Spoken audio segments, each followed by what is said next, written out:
करके इनके द्वारा धन और ऋण शक्ति पैदा होती है। जैसे आकाश एक फेस है तो धरती एक अर्थ है। यदि आकाश से पानी नहीं बरसेगा, बूंद नहीं गिरेगी, तो जो धरती में कुछ पैदा होने वाला कोई ना कोई तो होगा।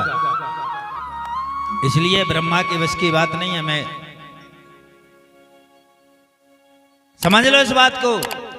ये प्रकट होती है, ये धरतीदाई प्रकट हुई है, जन्म नहीं है। तो इसका प्रकट होना कब हुआ? 35 करोड़ वर्ष पहले ये प्रकट हुई। और प्रकट कैसे होती है? ये प्रकट हुई है तो पंच शक्तियों के द्वारा। ये धरती में भी पंच, जैसे तुम्हारे शरीर में मिट्टी है, आकाशीय तत्व है, वायु तत्व है, अग्नि तत्व है, जल तत्व है, यानी 5 शक्तियों के बल से जीव का आना होता है, मानव का आना होता है। ऐसे ये धरती का भी यदि प्रकट होना हुआ है तो पंच शक्तियों के संगठन से हुआ है। जैसे हमारा शरीर बना है, ऐसे ये धरती का शरीर भी बना है। इसमें भी पंच तत्व शामिल हैं।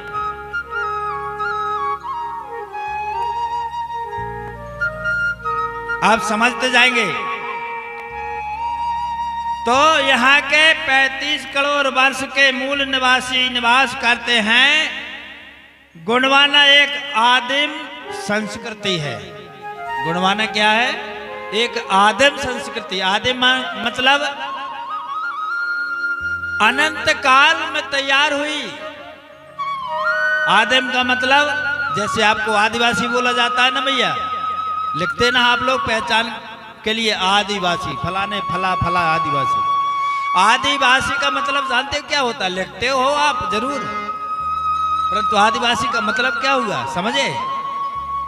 आदिवासी का मतलब आदिवासी, अने आदि अनंत काल के वास करने वाले, अनंत काल से रहने वाले, वास करने वाले, इस भूभाग में रहने वाले लोगों को आदिवासी कहा। आदि यानी अनंत काल, जिस काल का, जिस समय का किसी को पता ना हो, उस समय के आप मूल निवासी, जिनको आदिवासी कहा गया। समझ रहे मेरी बात को भैया? तो आदिम संस्कृति है। आदिम संस्कृति यानी हमारा जो संस्कार है, हमारा जो रीति रिवाज है, वो आदिम है। अनंत काल पहले तैयार हुआ, आज तैयार नहीं हुआ, अनंत काल पहले, जो कि विश्व संस्कृति की जननी है।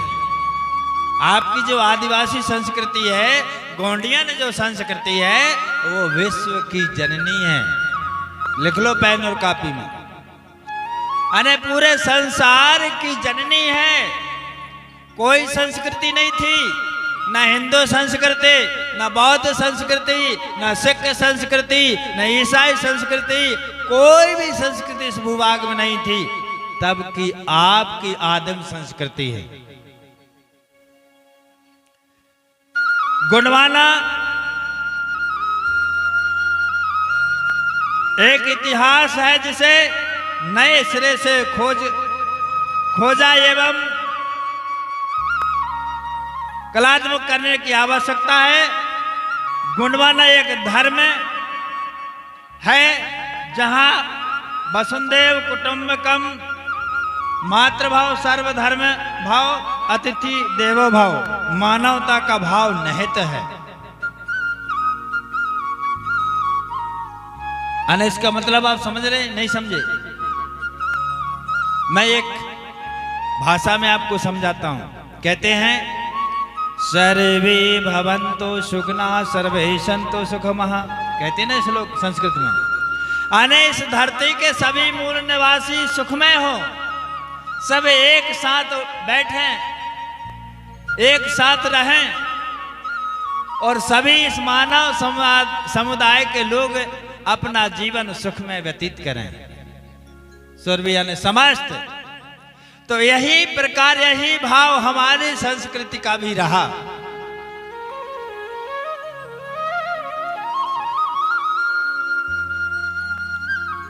धर्म अर्थात अच्छी चीजों बातों का धारण करना। गुणवाना एक दर्शन है जिसे जानने समझने जीने की आवश्यकता है। गुणवाना की अपनी भाषा है, जिसे गुणवाना अपनी भाषा है जिसको देववाणी कहा गया है। क्या कहा गया है? देववाणी। ये हमारी वाणी नहीं है। अरे देवता बोला करते थे जिनकी आज हम पूजा करते हैं, देववाणी है।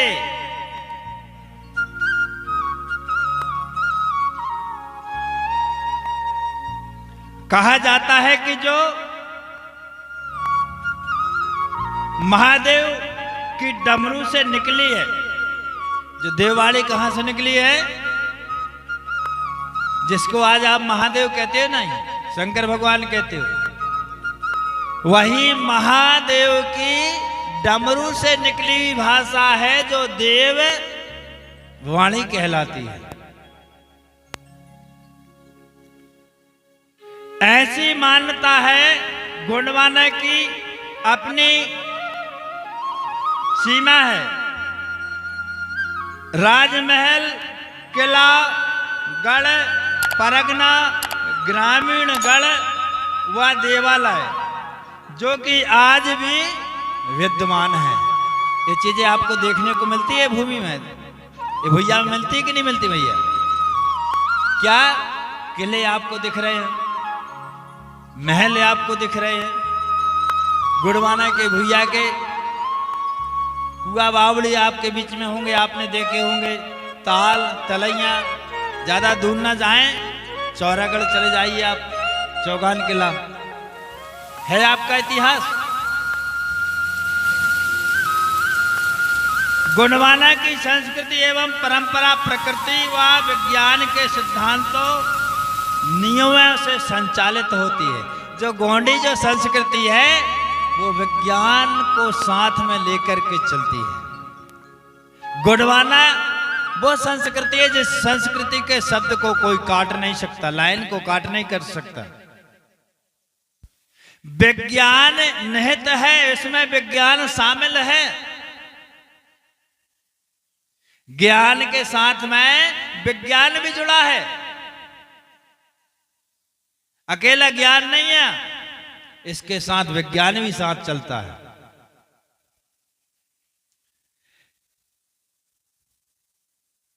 गुणवाना की संस्कृति एवं परंपरा प्रकृति व विज्ञान के सिद्धांतों नियमों में संचालित होते हैं। गोंडवाना के प्रकृति में झूठ फरेब की कोई सीन नहीं है, इसलिए गोंडवाना के गढ़ लोग सीधा सरल सच्चा इंसान, यही इसकी पहचान है। गोंडवाना के लोग कैसे रहते हैं? हमारे यहां के गंड लोग कैसे रहते हैं? सीधे सरल सच्चे इंसान माने जाते हैं, है ना भैया? परंतु आप लोग भ्रमित कहां से हुए? अने हमारे शंभू राजा के साथ में हमारे गढ़ हुआ करते थे। कौन रहते थे? हमारे गढ़ों का राजा कौन था? शंभू महादेव। कौन का राजा था? गढ़ों का। और उसी शंभू की शादी में उन गढ़ों की रूपरेखा देखी आपने, बताया है वर्णन।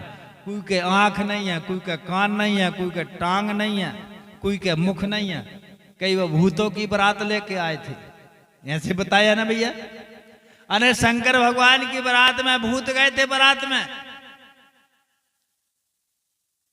कहूं की बारात में भूत देखे भैया? कौन गए थे? गढ़, शंभू के गढ़ गए थे। गढ़ आने गोंड,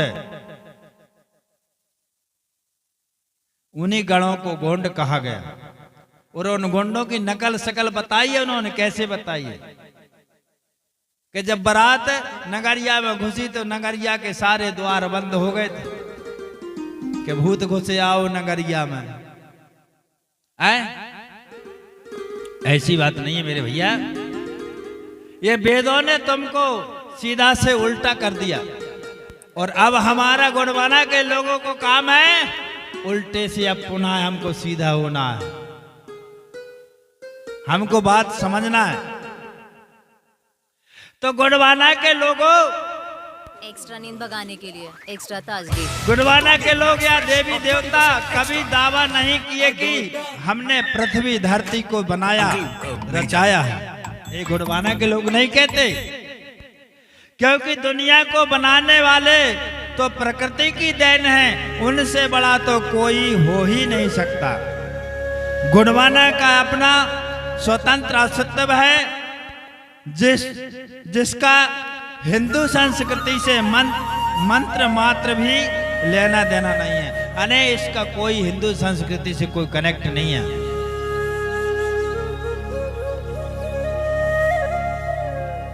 मूल निवासी आदिवासियों की गौड़ी संस्कृति प्रथा परंपरा को जाना स्वयं समझा जा सकता है।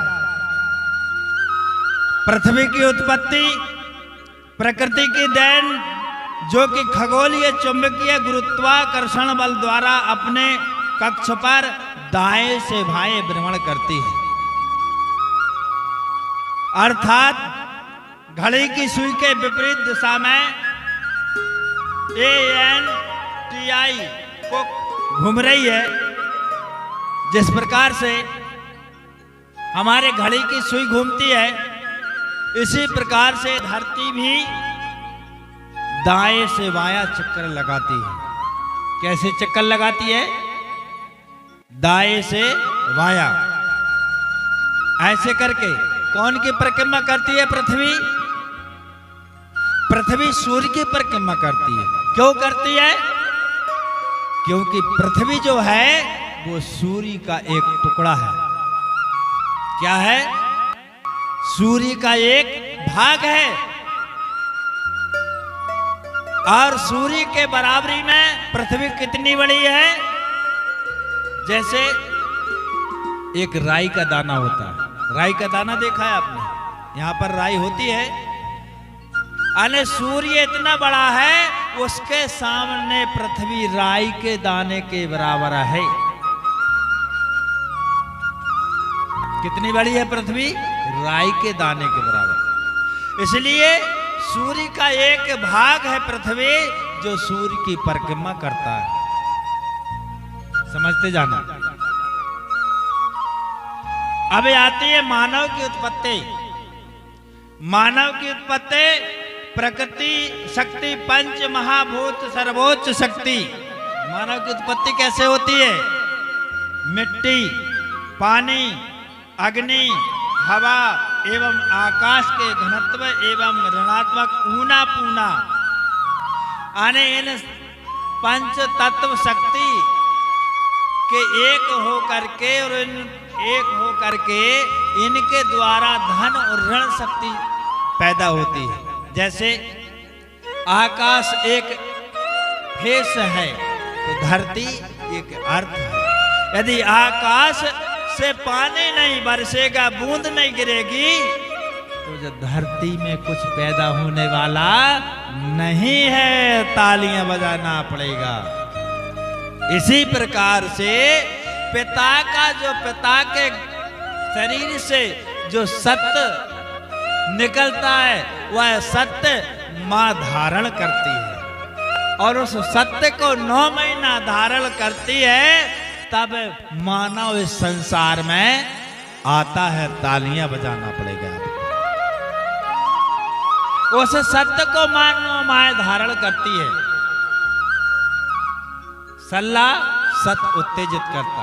सल्ला का मतलब पिता और गांगरा का मतलब मां। समझ में आ रही भी है आपको? सल्ला अने पिता शक्ति और गांगरा का मतलब है मां शक्ति। सल्ला सत उत्तेजित करता है और उस सत्य को मां उत्तेजित होकर के धारण कर लेती, स्वीकार कर लेती, गर्भ धारण कर लेती। 9 माह तक उस सत्य को रखती अपने गर्भ में। जब अपने गर्भ में वह सत्य जाता है तो धीरे धीरे ये पंच तत्व शक्तियां वहां पर प्रवेश कर जाती हैं शरीर के माध्यम से, माँ के शरीर के माध्यम से, क्योंकि माँ का जो शरीर है वो भी पंच तत्व रचित है, पंच तत्वों से बना हुआ है। उसी के द्वारा, माँ के शरीर के द्वारा उस बच्चे का जन्म आने शरीर निर्मित होता रहता है, पिंड बनता रहता है।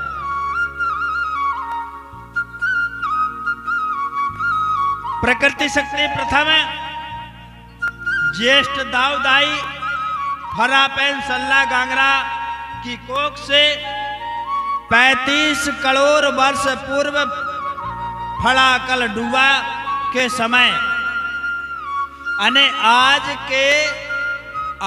से 35 करोड़ वर्ष पहले ये धरती नहीं थी। कब नहीं थी?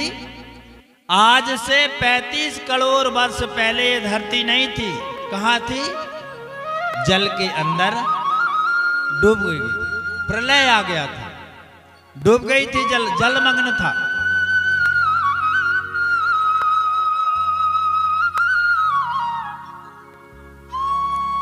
फिर 35 करोड़ वर्ष के बाद में यह धरती जल से ऊपर आती है। कैसे आती है? ऊपर आती है। और जब ऊपर उठती है तो इसके ऊपर जब धरती ऊपर आई तो यहां पर जीवों का प्रादुर्भाव हुआ, आना होता है, जीवों का आना होता है।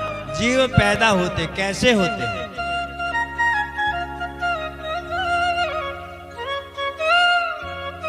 जीव कैसा पैदा हुए?